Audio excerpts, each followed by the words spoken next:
In news programme में आपका स्वागत है। मैं हूं अमृत उपाध्याय। अमूमन इस कार्यक्रम में आपसे मेरी मुलाकात नहीं होती, लेकिन आज मुलाकात हो रही है। आइए आज की खबर देख लेते हैं।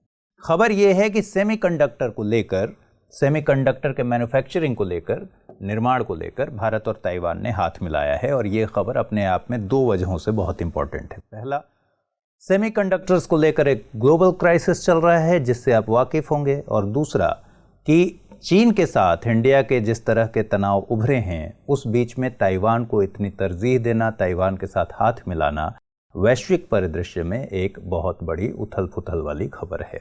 तो आइए इस खबर में समझते हैं कि क्या क्या चीज़ें हमें जाननी होंगी। पहला तो ये कि खबर क्या है, दूसरा इस समझौते के मुख्य बिंदु क्या हैं, तीसरा प्रभाव क्या होगा। प्रभाव दो स्तर पर होगा, पहला उद्योग के स्तर पर होगा और दूसरा जो प्रभाव होगा, जैसा मैंने कहा, अंतर्राष्ट्रीय संबंधों के स्तर पर भी इसका प्रभाव बहुत ही महत्वपूर्ण होगा। उद्योग के स्तर पर जान लेंगे, निष्कर्ष देखेंगे और अंत में, जैसा कि आप इस कार्यक्रम में जानते हैं कि एक प्रश्न दिया जाता है, उस प्रश्न को आपको हल करना होता है, उसका एक ड्राफ्ट बनाना होता है, लिख कर देखना होता है कि आप किन पैरामीटर्स पर खरा उतर रहे हैं। ठीक है, आइए शुरुआत कर लेते हैं। खबर यह है, जैसा मैंने बता दिया है, कि India Taiwan start talks on free trade agreement, और साथ ही इस बातचीत के साथ सेमीकंडक्टर्स के मैन्युफैक्चरिंग को लेकर एक बहुत बड़ी बातचीत हुई है।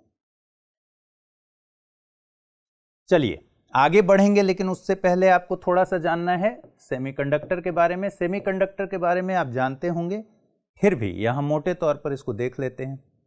विशिष्ट विद्युत गुण होता है सेमीकंडक्टर में।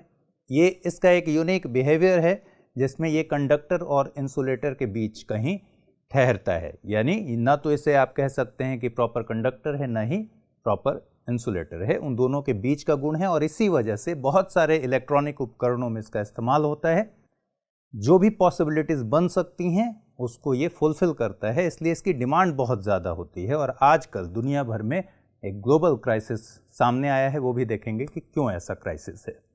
आमतौर पर ये सिलिकॉन से बने होते हैं, ध्यान रखिएगा, जनरली सिलिकॉन से बने होते हैं, और भी ऑप्शंस इसके हो सकते हैं। कार, लैपटॉप, स्मार्टफोन, घरेलू उपकरण, टीवी, फ्रिज, आजकल आप देख रहे हैं ना, सब कुछ स्मार्ट होते जा रहा है। स्मार्ट कैसे होते जा रहा है? सब में चिप लगा रहता है, और इन चिप्स का निर्माण कैसे होता है? उसी मेथड से होता है, उसमें सेमीकंडक्टर्स का इस्तेमाल होता है। तो आजकल जो स्मार्टफोन, घरेलू उपकरण, गेमिंग कंसोल, इन सब में इस्तेमाल होता है सेमीकंडक्टर्स का, और इसलिए सेमीकंडक्टर्स का मैन्युफैक्चरिंग अपने आप में दुनिया भर के देशों के लिए इस तरह के समझौते एक बड़ी उपलब्धि के रूप में देख सकते हैं। ठीक, आइए, ज़रूरत कहाँ कहाँ पड़ेगा। मैंने जैसे बताया कि इलेक्ट्रॉनिक उपकरणों में इसकी ज़रूरत पड़ती है सेमीकंडक्टर्स की, और आजकल हमारे दैनिक जीवन में जैसे मोबाइल हो गया, टैबलेट हो गया, बाकी जिस तरह के उपकरण हैं, टीवी, फ्रिज, कार, सब में एक अहम ज़रूरत है। डिजिटल भारत के तहत और मेक इन इंडिया के तहत भी हमें सेमीकंडक्टर्स की बहुत ज़्यादा ज़रूरत है। डिजिटल भारत और मेक इन इंडिया के तहत जो हम आगे बढ़ना चाहते हैं, उसमें हमें सेमीकंडक्टर्स की रिक्वायरमेंट है। एक अनुमान है कि 2025 तक हमें $100 बिलियन के सेमीकंडक्टर्स की ज़रूरत पड़ेगी। महामारी के दौरान इलेक्ट्रॉनिक उपकरणों में की मांग में जो वृद्धि हुई है, उसकी वजह से भी सेमीकंडक्टर्स की ज़रूरत बहुत ज़्यादा हो गई है, मांग बहुत ज़्यादा हो गई है। अब महामारी के दौरान इलेक्ट्रॉनिक उपकरणों की ज़रूरत कहाँ कहाँ बढ़ी? जैसे ऑफलाइन क्लासेस ख़त्म हुई, ऑनलाइन क्लासेस की डिमांड बढ़ी, ऑनलाइन पढ़ाई की डिमांड बढ़ी, तो मोबाइल की डिमांड बढ़ गई। इसी तरह पहले पब्लिक कन्वेंस से लोग आते जाते थे, अब सबने कार खरीदा। बहुत सारे लोगों ने कार इसलिए ख़रीदा कि कहीं कोविड एक्सपोजर ना हो उनको, तो उसमें कारों का और इस तरह के वाहनों का इजाफा हो गया, उनकी मांग में इजाफा हो गया। तो इलेक्ट्रॉनिक उपकरणों का जो डिमांड बढ़ा है कोविड-19 की वजह से, उसकी वजह से भी इसकी ज़रूरतें बढ़ गई हैं। और कमी कहाँ है या कि समस्या कहाँ है? मांग इस समय आपूर्ति से ज़्यादा है, डिमांड बहुत ज़्यादा हो रहा है और उस हिसाब से सप्लाई नहीं है। और ये अभी जो क्राइसिस उभरा है, ये दुनिया भर में सेमीकंडक्टर्स को लेकर जो क्राइसिस है, मान के चलिए कि 1-1.5 साल, 2 साल अभी अनुमान लगाया गया है कि ये कंटिन्यू रहने वाला है। ठीक है, अब समस्या क्यों है कि भाई हम इसका प्रोडक्शन क्यों नहीं कर ले रहे हैं? अगर इतनी ही ज़रूरत है, इतनी ही डिमांड बढ़ी है, तो इसका जल्दी से प्रोडक्शन कर लेते। इसका जल्दी प्रोडक्शन नहीं किया जा सकता है। कम समय में मैन्युफैक्चरिंग को बढ़ाना मुश्किल काम है, क्योंकि निर्माण में बहुत ज़्यादा समय लगता है, बहुत बड़े बड़े कारखाने चाहिए, बहुत बड़ा इन्वेस्टमेंट चाहिए। इसे बनाने के लिए बहुत सारे कंपोनेंट्स चाहिए, जिनके लिए अलग अलग मैन्युफैक्चरिंग यूनिट्स बनाने पड़ते हैं और उन सबको एक जगह सेटअप करना पड़ता है। इस बात को आप आगे थोड़ा और अच्छे से समझेंगे। यहाँ एक बात समझिए कि यूएसए ने, चाइना की एक कंपनी है हुआई को यूएसए ने बैन किया कुछ आरोप लगाकर, और हुआई कंपनी जो थी वो सेमीकंडक्टर्स और चिप बनाने को लेकर बड़ी कंपनियों में शुमार कंपनी है। तो इस वजह से उसका प्रोडक्शन बंद हुआ और उसकी वजह से एक ग्लोबल क्राइसिस इस सेमीकंडक्टर्स के सप्लाई पर पड़ा। ठीक है, सप्लाई पर शुरू हो गया। तो इसलिए अब जब नए सिरे से बहुत सारी चीज़ों को देखना है तो बहुत ज़्यादा समय लगेगा इसके मैन्युफैक्चरिंग में, और बड़े बड़े कारखाने लगेंगे, बहुत बड़ा इन्वेस्टमेंट होगा। तो जल्द सुधार की उम्मीद इसमें नहीं है, और माना जा रहा है कि ये जो क्राइसिस है ये 2023 तक ठीक नहीं होने वाला है। 2023 तक ये क्राइसिस रह सकती है। ठीक है, अब भारत के संदर्भ में अगर बात कीजिएगा तो इतना ज़्यादा डिमांड बढ़ा है, लेकिन हम उसे सप्लाई नहीं कर पा रहे हैं। जैसे एक रिपोर्ट ये है, किसकी रिपोर्ट है? SIAM की, society of India automobile manufacturers के मुताबिक अगस्त में भारत में ऑटोमोबाइल थोक बिक्री में साल दर साल 11% की गिरावट दर्ज हुई है। और ये गिरावट क्यों दर्ज हुई है? क्योंकि सेमीकंडक्टर्स की सप्लाई पर असर पड़ा है। तो अब हो क्या रहा है कि डिमांड बहुत ज़्यादा है, आपने ऑर्डर कर दिया, आप देख रहे होंगे कि बहुत सारे, जैसे कार का ऑर्डर गया और 2-2 महीने 4-4 महीने की वेटिंग चल रही है। ये एक बड़ा इशू है। ठीक है, इसी तरह से कार, फ्रिज, लैपटॉप, टीवी और अन्य इलेक्ट्रॉनिक जो उपकरण हैं उनके उत्पादन और बिक्री पर भी बहुत ज़्यादा प्रभाव पड़ा है। आप एक बहुत छोटा डिवाइस कोई मंगाते हैं, हो सकता है उसका वेटिंग पीरियड बहुत ज़्यादा है, क्योंकि सेमीकंडक्टर्स की सप्लाई प्रॉपर वे में नहीं हो रही है, और दुनिया भर में इसके संकेत हैं। ठीक, अब समझौते के मुख्य बिंदु पर आते हैं कि भारत और ताइवान के बीच दरअसल क्या क्या बातचीत हुई है। सबसे पहली बातचीत है, भारत और ताइवान मुक्त व्यापार समझौते की तरफ आगे बढ़ रहे हैं। फ्री ट्रेड एग्रीमेंट, जो कि आपने सुना होगा। आज एक बड़ी खबर यह भी है कि ऑस्ट्रेलिया और ब्रिटेन के बीच मुक्त व्यापार समझौते पर साइन हुआ है। ठीक है, ध्यान रखिए, भारत और ताइवान के बीच FTA पर साइन नहीं हुआ है, बातचीत चल रही है, आगे बढ़ रहे हैं उसमें। हो सकता है आने वाले समय में FTA पर साइन हो, और भारत ने अभी तक बहुत कम देशों के साथ FTA साइन किया है। मुक्त व्यापार समझौता होता क्या है? अंतर्राष्ट्रीय नियमों के अधीन रहते हुए ट्रेड बैरियर्स को हटाने के लिए दो देश या फिर बहुत सारे देश मिलकर जो समझौता करते हैं उसको कहते हैं फ्री ट्रेड एग्रीमेंट। दो देश करेंगे तो बायलैटरल FTA होगा, और बहुत सारे देश मिलके, 3 या उससे ज़्यादा देश मिलके करेंगे तो क्या होगा? मल्टीलैटरल हो जाएगा। ठीक है, तो बहुत तरह की सहूलियतें एक दूसरे को दी जाती हैं, बहुत तरह के ड्यूटीज़ को हटा दिया जाता है। इससे क्या होता है, एक्सपोर्ट इंपोर्ट में जो जितना खर्च कर रहे होते हैं दोनों देश, उसमें कमी आ जाती है, और प्रोडक्शन भी बढ़ता है, डिमांड भी बढ़ती है, क्योंकि सस्ता हो जाता है सामान। और ये सहूलियतें इस तरह से चलती हैं अंतर्राष्ट्रीय नियमों के अधीन रहते हुए। ठीक है, समझौते का जो अगला बिंदु है कि भारत को सेमीकंडक्टर मैन्युफैक्चरिंग हब बनाने की कोशिश की जाएगी। इसके लिए क्या क्या ज़रूरत होगी? एक तो ज़रूरत है ट्रेनिंग की, और दूसरा है बायलैटरल इन्वेस्टमेंट की। तो समझौते में ये भी बात है कि ट्रेनिंग भी दी जाएगी और बायलैटरल इन्वेस्टमेंट बहुत ज़ोरदार होगा। ताइवान दरअसल सेमीकंडक्टर के मैन्युफैक्चरिंग में जाइंट है, बहुत बड़ा खिलाड़ी जिसको आप कह सकते हैं। ताइवान की एक कंपनी है TSMC। आप इस बात से अंदाज़ा लगाइए कि TSMC इस समय ग्लोबल रेवेन्यू जो है सेमीकंडक्टर इंडस्ट्री का, उसका 50% से ऊपर 54% के करीब रेवेन्यू TSMC के पास है। तो ये इतना बड़ा प्लेयर है।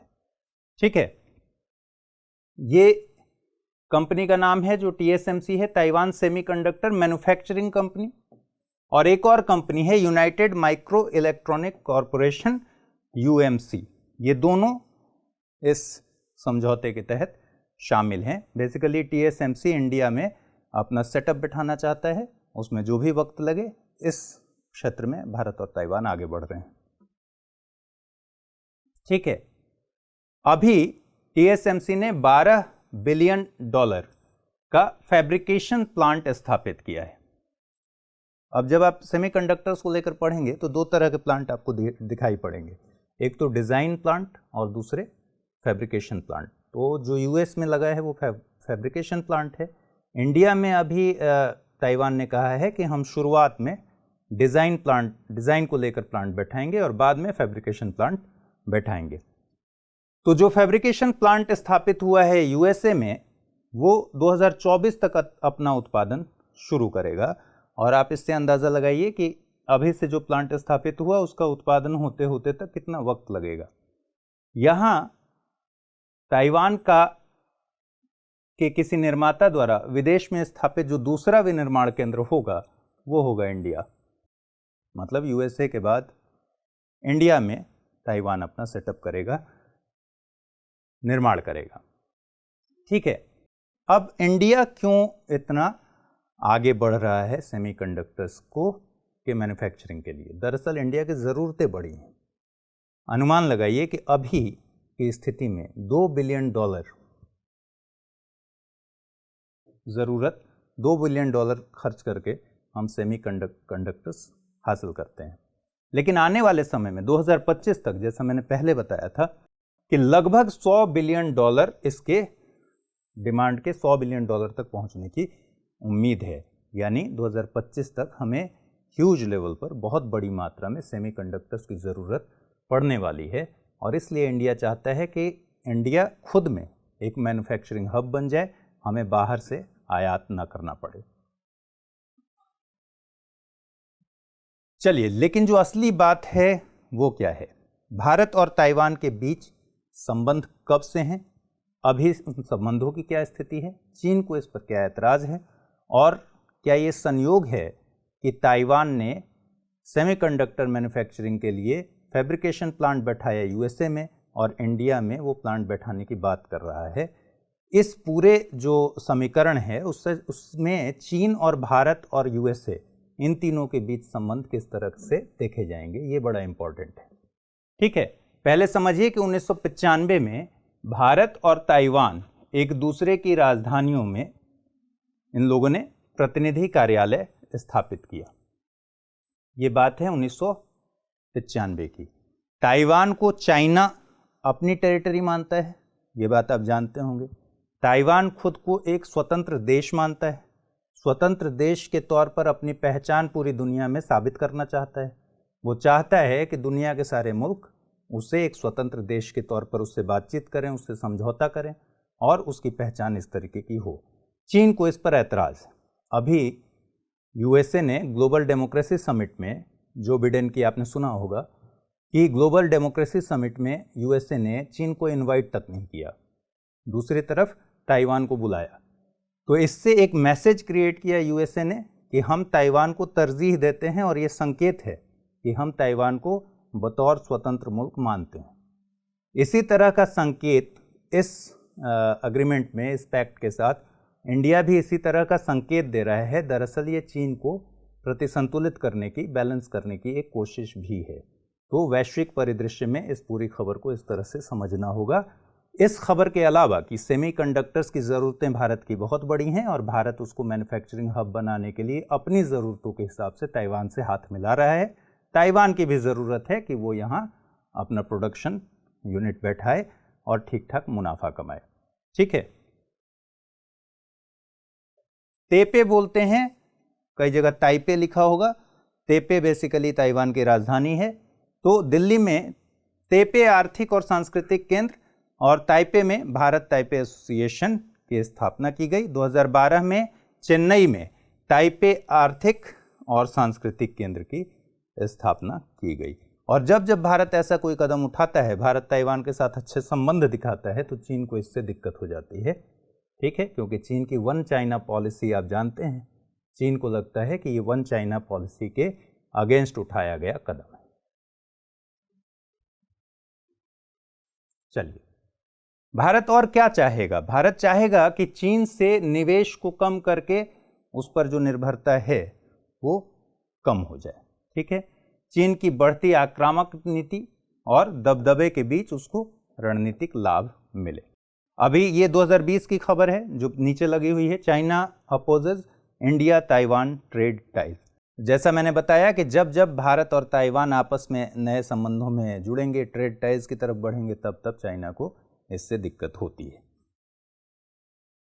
चलिए, अब सेमीकंडक्टर्स को लेकर भारत की क्या क्या पहले हैं।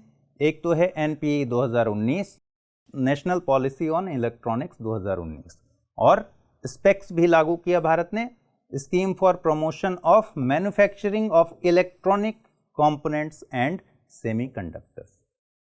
तो इस चीज को ध्यान रखिएगा, स्पेक्स हो सकता है सीधे सीधे आपको पीटी के सवाल में मिल जाए।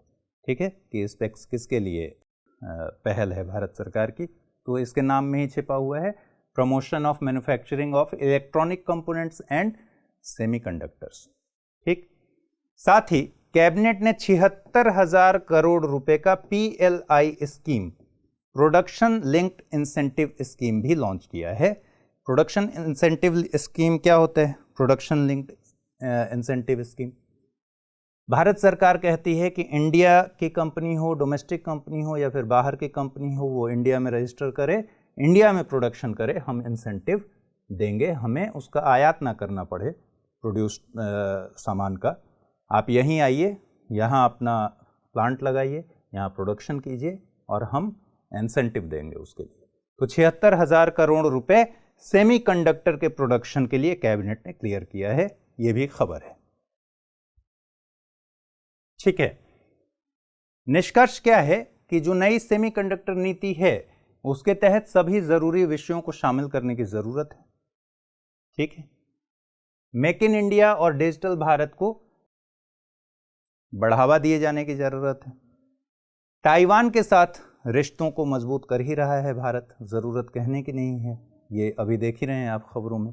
चीन के संदर्भ में आपको पता है कि क्या क्या मुसीबतें हैं। चीन हमेशा इस बात पर दुनिया भर में सवाल उठाता रहता है कि आप ताइवान के साथ डायरेक्ट बातचीत मत कीजिए, आप ताइवान को मेरी टेरिटरी मानते हुए मुझसे कोई एग्रीमेंट कीजिए, हम ताइवान से वो आपको काम करवाएंगे। लेकिन ताइवान इसको चैलेंज करता है और दुनिया के वो मुल्क जो चाइना को काउंटर बैलेंस करना चाहते हैं वो ताइवान के साथ सीधे हाथ मिलाते हैं। ठीक है, एक चिंता इसमें पर्यावरणीय चिंताएं हैं कि खतरनाक अपशिष्ट जो निकलते हैं उसको कैसे मैनेज किया जाएगा, ये आने वाले वक्त में तय होगा, क्योंकि ये दुनिया भर की एक बड़ी समस्या है। चलिए, तो आज इस पूरे टॉपिक को समझने के बाद जो सवाल बनता है उसको जल्दी से नोट कीजिए, इसका एक ड्राफ्ट बनाइए अच्छा सा। ठीक है, सिनॉप्सिस जिसको आप बोलते हैं, सिनॉप्सिस बनाकर देखिए कि किन किन पॉइंट्स पर क्या क्या बातें लिखी जानी चाहिए, किन किन इंपॉर्टेंट बातों का आपके उत्तर में ज़रूर से उल्लेख होना चाहिए ताकि आपको अच्छा आंसर मिले। सवाल क्या है? सवाल है भारत ताइवान के बीच विकसित होते संबंधों से जुड़े कूटनीतिक और सामरिक सरोकारों का परीक्षण कीजिए। ठीक, तो फिलहाल इन न्यूज़ में आज इतना ही। अगले एपिसोड में फिर आपसे मुलाकात होगी नए मुद्दे के साथ। अपना ख्याल रखिए, खूब अच्छे से पढ़ाई कीजिए, अच्छा रिजल्ट निकालिए। तब तक के लिए शुक्रिया।